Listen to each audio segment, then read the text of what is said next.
Olha só, voltamos aqui a falar sobre o cenário nacional e para tratar de um assunto aí que é bizarro, inclusive, chega a ser algo absurdo, né? É claro que é uma situação, no mínimo, curiosa, mas um cozinheiro, gente, um cozinheiro foi preso por reclamar de ter que cozinhar para o Bolsonaro. O Bolsonaro está em visita ao Rio Grande do Sul e aí o que ocorreu? No hotel, ele iria se hospedar lá, ele ia passar por um hotel chamado, um hotel lá de Bento Gonçalves, a 121 quilômetros de Porto Alegre. Ele foi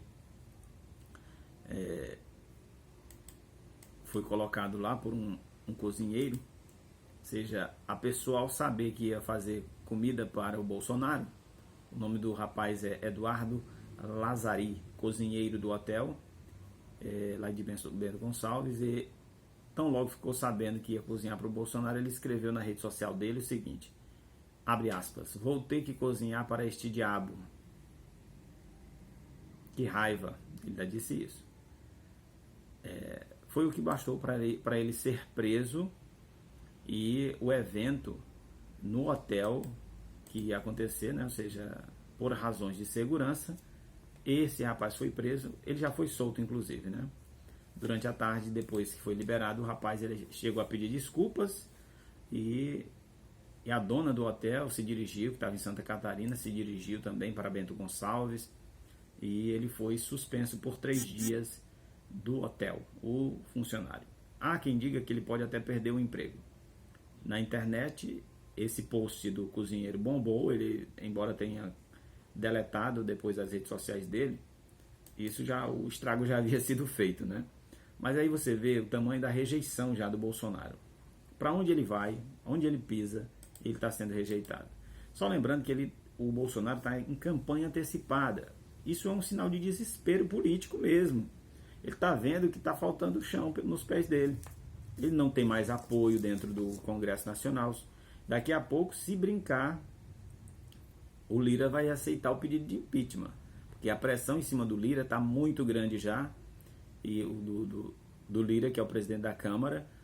E no Senado, ontem, inclusive, em um pronunciamento duro do Pacheco, que é o presidente do Senado, ele disse o seguinte, que o sistema democrático não deve ser abalado, porque... Por que ele está dando essa declaração? Porque a CPI da pandemia pediu explicações ao Bolsonaro sobre a atuação dele na pandemia, inclusive depois daquela denúncia dos irmãos Miranda. Olá. E aí, lembrando que ele até agora, o Bolsonaro, tem 14 dias, 15 dias agora, que ele não dá um pio, não dá explicações, não fala, nem negou e nem confirmou que tudo aquilo que foi denunciado, de que existe um esquema para a compra de vacinas da Covaxin no Brasil, ele nem falou, só disse ontem que, ó a expressão do Bolsonaro, abre aspas, caguei para a CPI da pandemia. Esse foi o fecha aspas, né? Isso é a fala do presidente. E ao dizer isso, ele afronta também o Senado Federal. Lembrando que depois disso, os militares lançaram uma nota como se fosse... Depois daquela prisão, porque o Omar Aziz, que é o presidente da CPI, prendeu uma das pessoas que prendeu aí uma das pessoas que relatou sobre essas denúncias, né, de que militares estariam envolvidos também na compra da Covaxin, superfaturada. E aí eles, em tom de ameaça e tal, dizendo que iam reagir com mais força, ameaçando realmente a democracia. E o presidente do Senado veio a público ontem dizer que as instituições não podem ser abaladas e cada poder tem a sua independência para atuar. E que nenhum senador vai se amedrontar diante disso. E isso aí é mais um enfraquecimento aí do Bolsonaro. O que a gente percebe é que as Forças Armadas também estão perdendo crédito junto à população brasileira. E agora, o que o governo Bolsonaro está fazendo e se tornou, ele está abrigando muitos militares que estão ganhando altíssimos salários, duplicando os salários. Então são pessoas que já recebem o salário dela, mas quando são convidadas para o governo, aumenta o salário. Então são marajás os militares hoje. Os militares dentro do governo do Bolsonaro são os marajás. E não querem perder seus privilégios. E agora saem em defesa, achando que estão fazendo uma grande coisa, apoiando o Bolsonaro. Eles fazem essa defesa patética aí, né? E ao fazer isso, eles se descredibilizam. As Forças Armadas estão em um momento de maior descrédito na história das Forças Armadas. Eles não estão percebendo que ao estarem ao lado do Bolsonaro, eles estão afundando em credibilidade também. Só que eles acham que podem dar um golpe, não sei o que e tal. Só que dessa vez é diferente de 64. A população não está mais igual, não está mais tão passiva como antes. E haverá resistência, como dizem, né? Então, assim,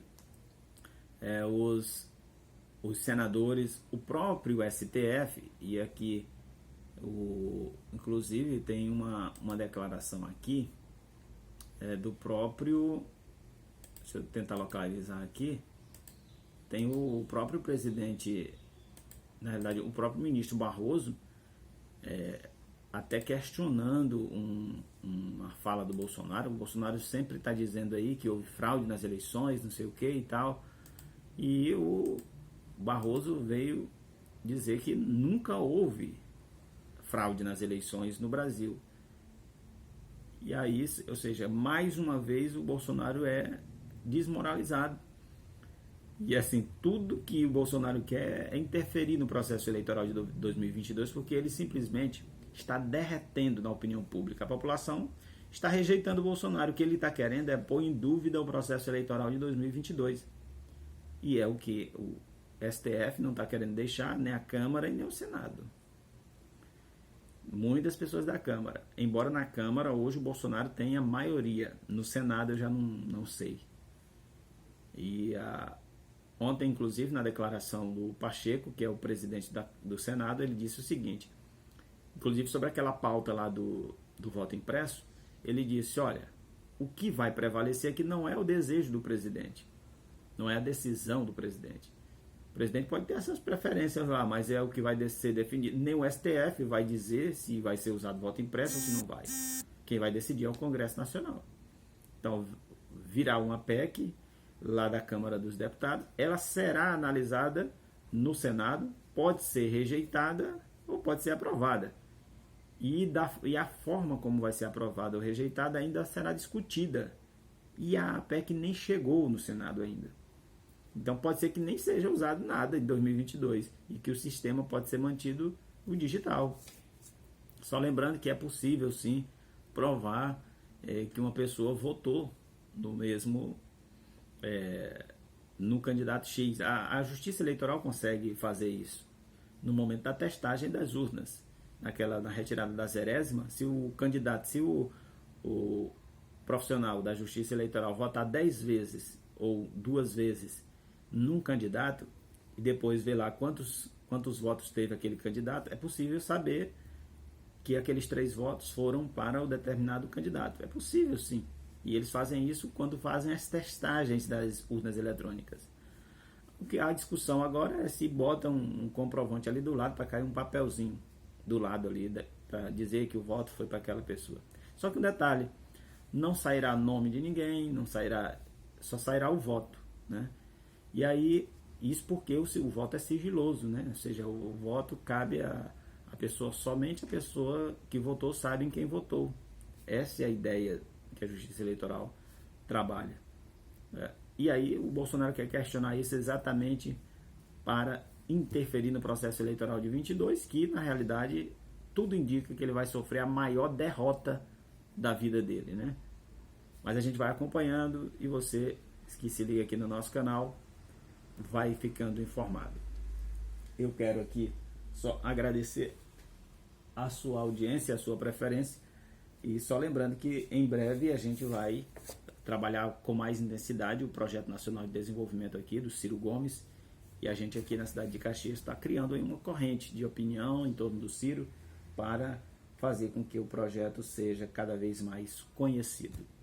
Muito obrigado e até o próximo vídeo aqui no canal do Julimar Silva, do blog Panteão do Brasil.